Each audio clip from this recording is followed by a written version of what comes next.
नमस्कार आप सभी प्यारे दोस्तों को मेरा प्यार भरा नमस्कार। दोस्तों आप लोग जान ही रहे हैं कि अक्सर मैं प्रयागराज महाकुंभ के विषय में आप लोगों को पल पल की अपडेट दिया हूं, पल पल की खबर दिया हूं। आप लोग जान ही रहे हैं कि इस वर्ष यानी सन 2025 में जो 13 जनवरी से 26 फरवरी का महाकुंभ था वो बहुत ही खास था।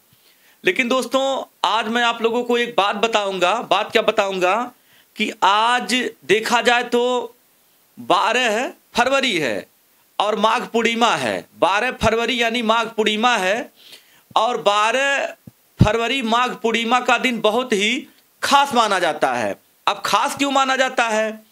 आज आप जान रहे हैं मेरे ख्याल से पूरे देश में अक्सर लोग रविदास जयंती मना रहे हैं। संत शिरोमणि रविदास जयंती मना रहे हैं। दोस्तों एक ऐसे संत थे, एक ऐसे महात्मा थे जिन्होंने समाज को सुधारा।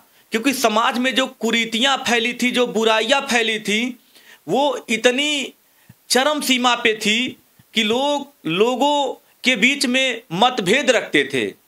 जैसे कहा जाता है ना दोस्तों, जातिवाद चलता था, बहुत ज्यादा छुआछूत की बात चलती थी। आप छोटे कास्ट से हैं, आप बड़े कास्ट से हैं, मतलब इस तरह की कहानियां अक्सर चलती थी। तो वैसे तो दोस्तों संत रविदास जी की जयंती तो बहुत ही खास है, लोग मनाते हैं। लेकिन जहां तक मुझे जानकारी है कि संत रविदास का जन्म 15वीं शताब्दी में, कुछ लोग 17वीं शताब्दी में भी मानते हैं। तो 15वीं शताब्दी में उत्तर प्रदेश के वाराणसी में माना जाता है। इनकी माता का नाम कमला देवी और पिता संतोख दास के घर में हुआ था। इनके पिता संतोख दास जी थे। और दोस्तों एक ऐसे संत, एक ऐसे सूफी संत जिन्होंने समान विचारधारा को लेकर के लोगों को जोड़ा, इस समाज को मजबूत करने के लिए, और इंसान के बीच में जो दूरियां थी उसको इन्होंने जोड़ा। जैसे दोस्तों इनके विषय में तमाम इतिहासकारों ने, तमाम कहानीकारों ने, तमाम ऐसी पुस्तक के विषय में लिखा है इनकी जानकारी। जैसा कि मुझे जहां तक पता है कि पहले तो हम आपको बताएंगे कि उनकी जन्म सही तिथि के बारे में इतिहासकारों ने अलग अलग तथ्य लिखा है। क्यों अलग अलग तथ्य लिखा है दोस्तों, हम आपको ये भी बताएंगे। कुछ तथ्य कहते हैं कि उनका जन्म वर्ष 1376 या 1377 का है, जबकि अन्य मानते हैं कि उनका वर्ष 1399 में हुआ था। उनका जन्म की बात बता रहा हूं दोस्तों। वही उनकी मृत्यु को लेकर भी विद्वानों का अनुमान है कि वे वर्ष 1450 से 1520 तक जीवित रहे थे। रविदास के पिता मल साम्राज्य में मोची का काम करते थे। उनका जो जन्म हुआ था दोस्तों, मोची के घर जन्म हुआ था। मतलब जो लोग जूता बनाते हैं, चप्पल बनाते हैं, सैंडल बनाते हैं, मतलब ये काम वो लोग करते थे। छोटी उम्र से ही रविदास जी बहुत बहादुर थे। क्या थे? बहुत ही बहादुर थे। अपने ऊपर विश्वास था उनको। कड़ी से कड़ी संकट पड़ जाए वो हिम्मत नहीं हारते थे, मतलब ऐसा इतिहासकारों ने लिखा है। और ईश्वर के प्रति वो समर्पित भी रहते थे। क्या रहते थे? वो बहुत बहादुर थे, ईश्वर के प्रति समर्पित थे। उच्च जातियां से भेदभाव का सामना करने के बावजूद उन्होंने इन चुनौतियों के बारे में भी लिखा और दूसरों को बिना भेदभाव के अपने आप के लोगों से प्यार करना सिखाया। जो जातियां थी, जैसे बड़ी जातियां के लोग छोटी जातियों से छुआछूत की बात रखते थे। और दोस्तों वाकई में चरम सीमा पे तो था ही पहले, लेकिन अब ऐसा नहीं है। हमको और आपको मानवता और इंसानियत को लेकर के देखना चाहिए। क्योंकि कहते हैं ना जात के नाम पे जियो, ना धर्म के नाम पर जियो, इंसानियत ही है वतन का, बस वतन के नाम पर जियो, बस वतन के नाम पर जियो। संत रविदास का जन्म दिन उनकी शिक्षा का सम्मान करने और भाईचारा और शांति को बढ़ावा देने के लिए मनाया जाता है। अब आज जो लोग संत रविदास जी की जयंती मनाते हैं दोस्तों, जानते हैं उनकी जयंती मनाने का क्या मतलब है? उनकी जयंती मनाने का यही मतलब है कि उनकी विचारधारा को हम अपने जीवन में लाएं, अपने परिवार में लाएं, समाज में लाएं, ताकि समाज का सुधार हो, घर परिवार का सुधार हो, जीवन का सुधार हो, इंसान इंसान के बीच में दूरियां ना रहें। वैसे भी दोस्तों कहते हैं ना कि जाति जाति में जाति है ताकेलन के बाद, रविदास मनुष्य ना जोड़ सके जब तक जाति न जात।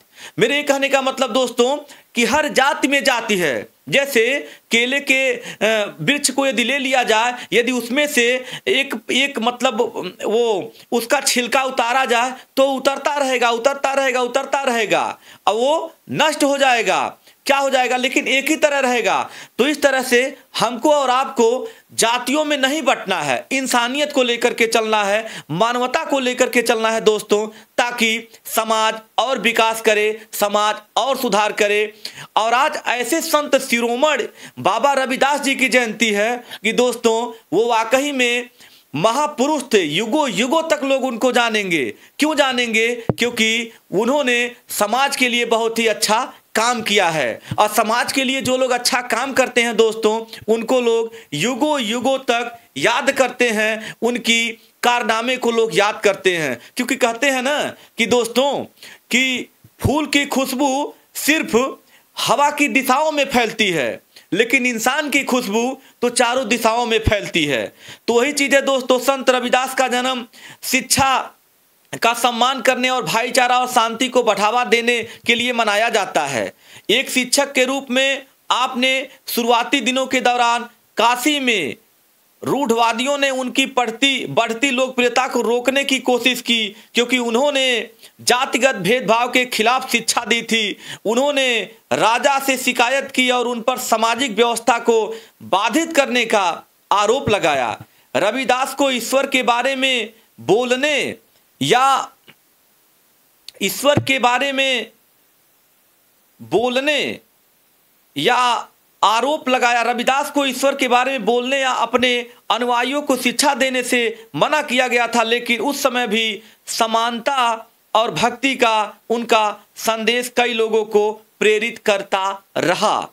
संत रविदास दोस्तों 15वीं शताब्दी के संत माने जाते थे, और ऐसे संत जिन्होंने इस देश के लिए, इस समाज के लिए बहुत ही कार्य किया। दोस्तों एक उनकी जो जीवन परिचय में एक कहानी, एक कविता है कि मन चंगा तो कठौती में गंगा, मन चंगा तो कठौती में गंगा। कि मतलब यदि आपका मन साफ है, यदि आपका मन पवित्र है, तो आपके घर पे ही गंगा विराजमान है, आप गंगा में स्नान कर सकते हैं।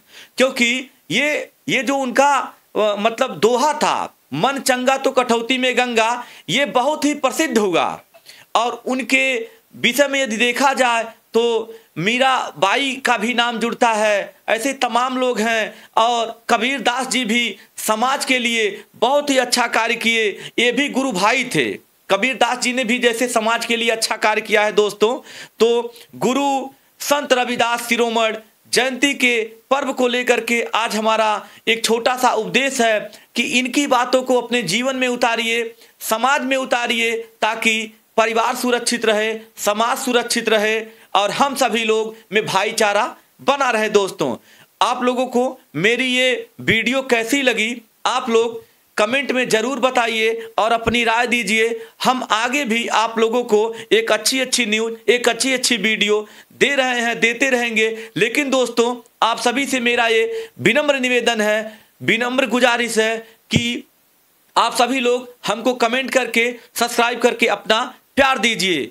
और संत शिरोमणि रविदास जयंती के पावन पर्व को लेकर के आप सभी को ढेर सारी शुभकामनाएं, ढेर सारी बधाइयां, ढेर सारा प्यार। लेकिन आज वो हम लोगों के बीच में नहीं है, तो ईश्वर उनकी आत्मा को विनम्र श्रद्धांजलि, सत नमन। हमारी ये वीडियो कैसे लगी हमको कमेंट में अपनी राय दीजिए। मैं सुधाकर त्रिपाठी, जय हिंद।